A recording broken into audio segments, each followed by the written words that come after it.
So, Joe, looking for Venera, what did you think? Well, the movie opens with a sexual liaison that looks more like an assault, Mm. and that kind of sets the tone for the rest of the film. The film, sex throughout in this film is sudden and abrupt and violent, and there is this air of imminent violence that kind of hovers around the whole film. And it's quite a disturbing and upsetting film. One of the things I noticed really early on, and that becomes a really distinctive feature of the film, is its really idiosyncratic framing. The characters are very rarely center of the frame. They're shot really awkwardly, oftentimes from like shoulder to hip, for example. And you frequently have scenes where the speaker isn't in the shot, and the compositions are such that it's difficult to get a sense of geography and where you are in relation to other people and other things. And the effect of that is that it becomes really awkward and almost incoherent at times to work out what the relationship is between people. And there's also another stylistic effect that recurs often enough to be really overt, is the fact that the father is really often seen either through or reflected on glass to, I guess, represent his insubstantiality, the fact that there's a real sense of distance between him and his daughter. So it's got a very distinctive look, and it's also shot in this kind of slate grey palette. Everything's very cold. There is a real coldness to the film, which is also exaggerated by the fact that there's so little tenderness in it. Even the people who are friends, they talk to each other in quite a nasty way. The way people converse is just spiky and unpleasant.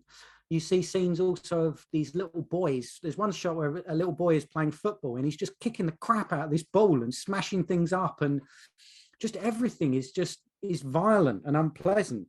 There is at one point one of the characters says, war took the best men we have so that we could have better times.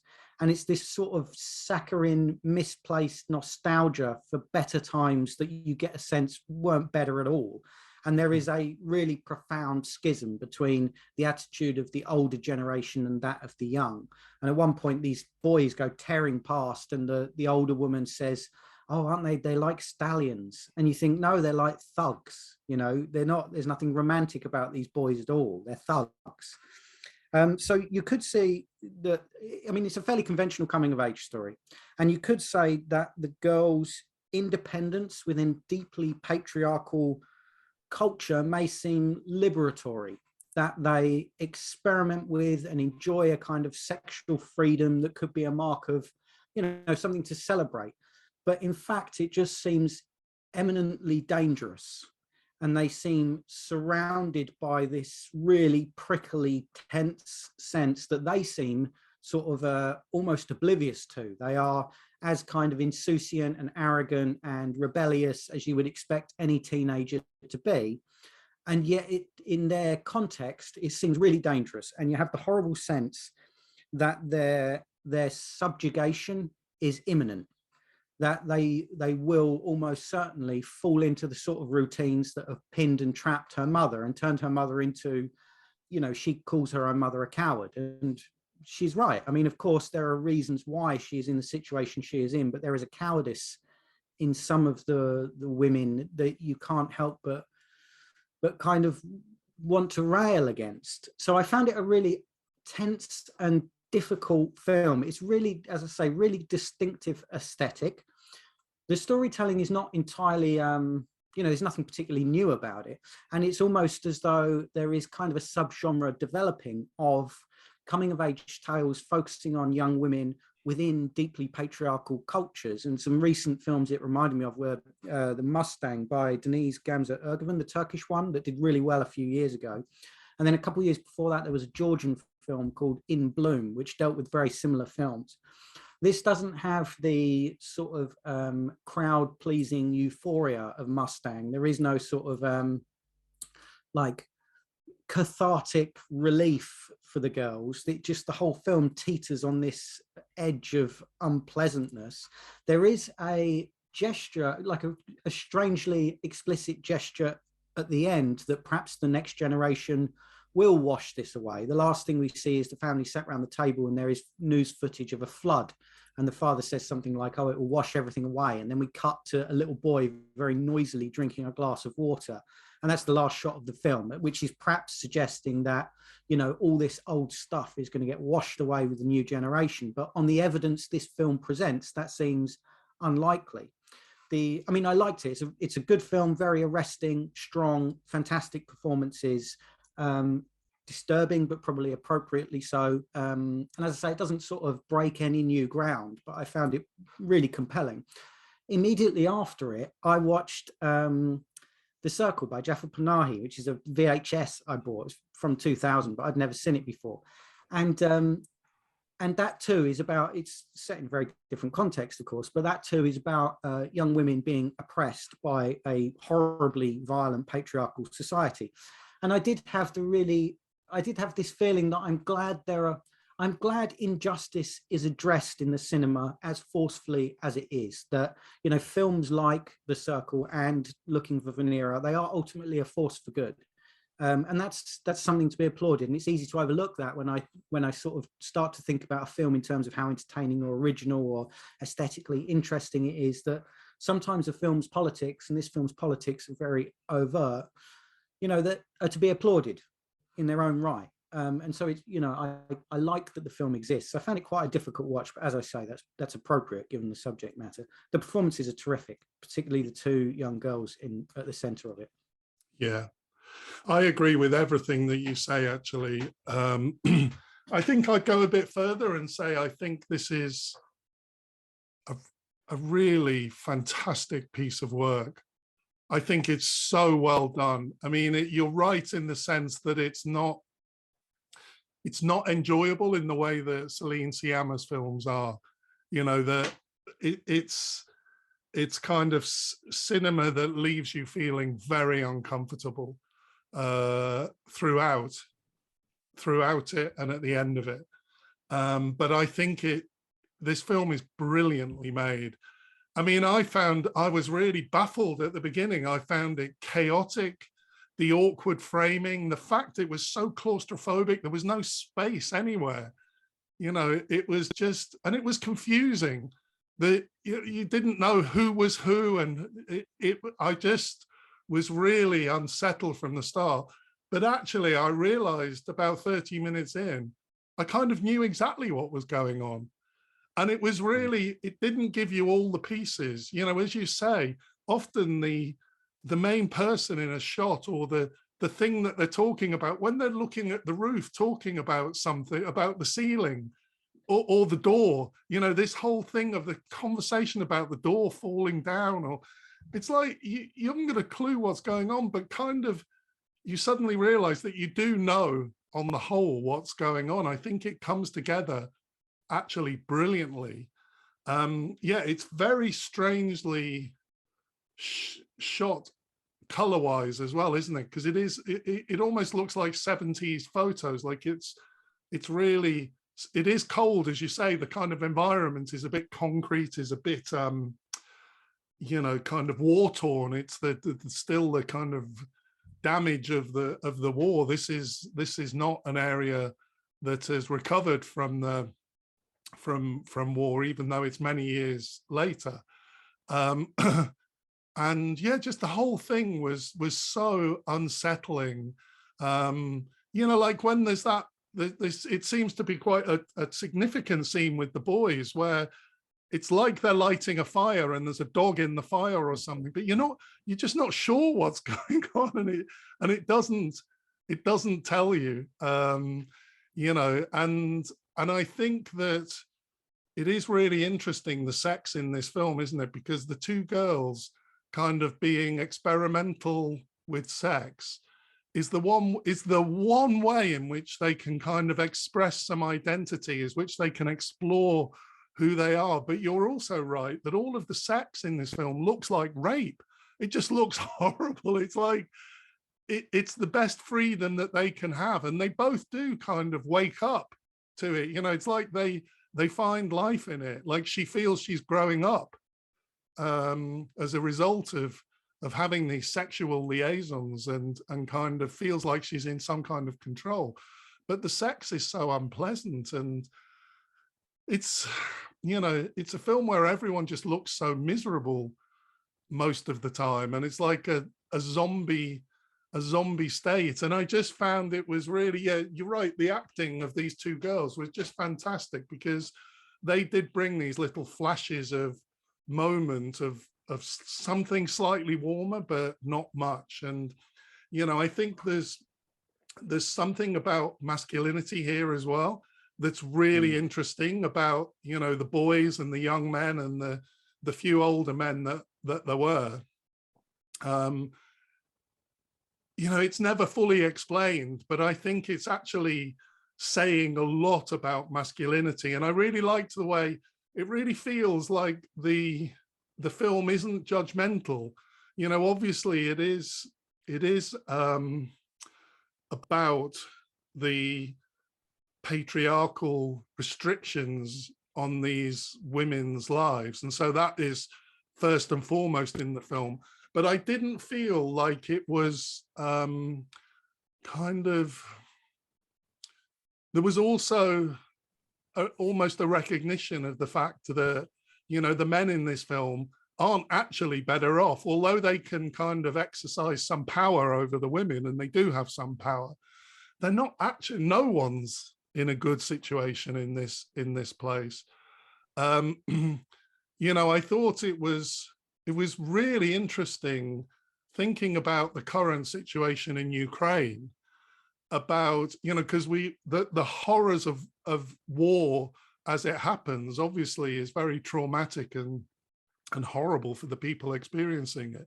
But this is years after the war, and you just realize what the impact of a country decimated by war, how many generations that goes on. And you know, it's, I found that quite shocking to, you know, because it was really brought home, thinking that, you know, even once the war in Ukraine finishes, once the fighting finishes, that there's still trauma. So I just thought there was so much in this film.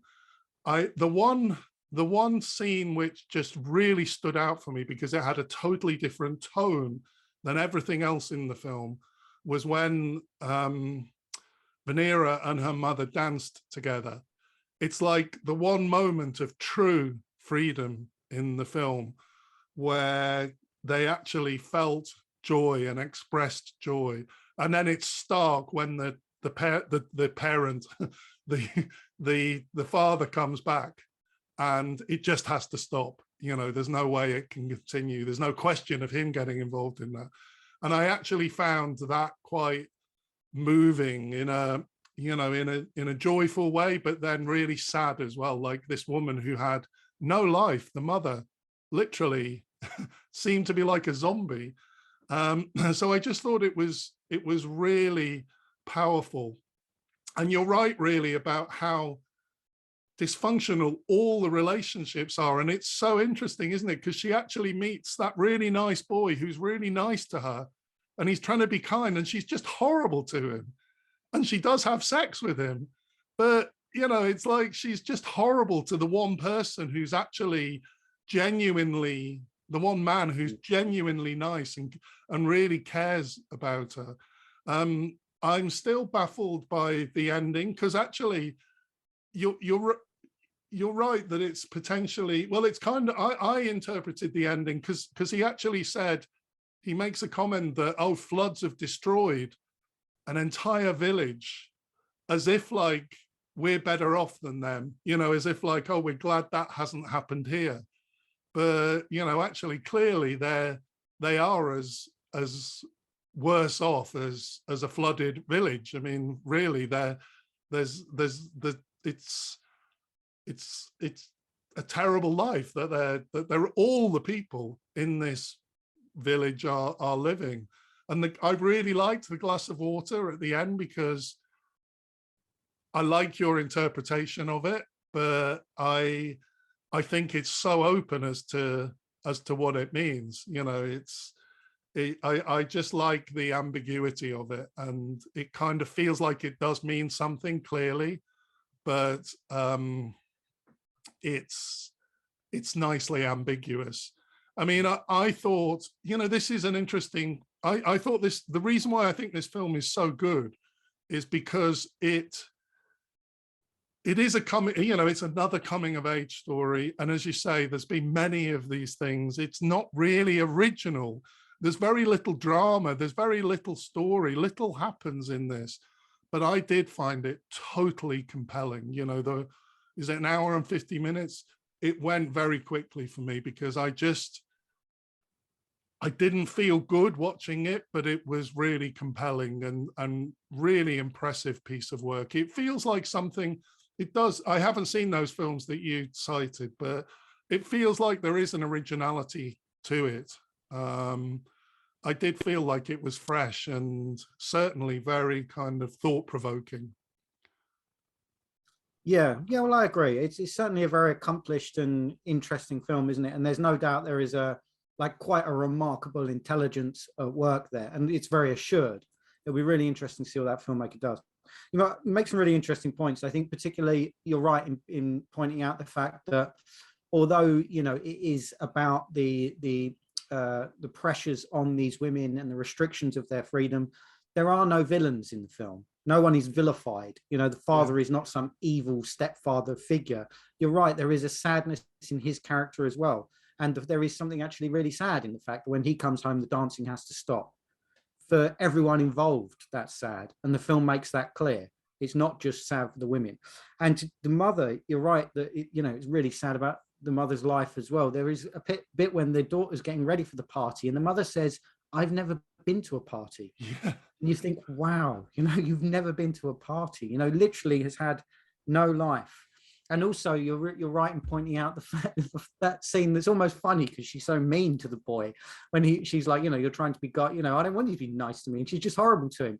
But you realize in that moment that obvious fact that we have to learn how to have relationships with people, otherwise we just repeat what we've seen. And that's exactly what she's doing. She's repeating what she's seen. And that seems to be what everyone else is doing as well. And so as a consequence, everyone's just nasty to each other all the time. Yeah. Yeah. I was thinking about the title as well, looking for Venera, because I wasn't really sure what that meant. But I guess it is a film about her trying to find her identity, isn't it? And kind of successfully, as much as she can, establishing something of an identity. She stands up to the dad. Yeah. She's learning English. So she maybe has the kernel of a chance to leave the town and go somewhere else.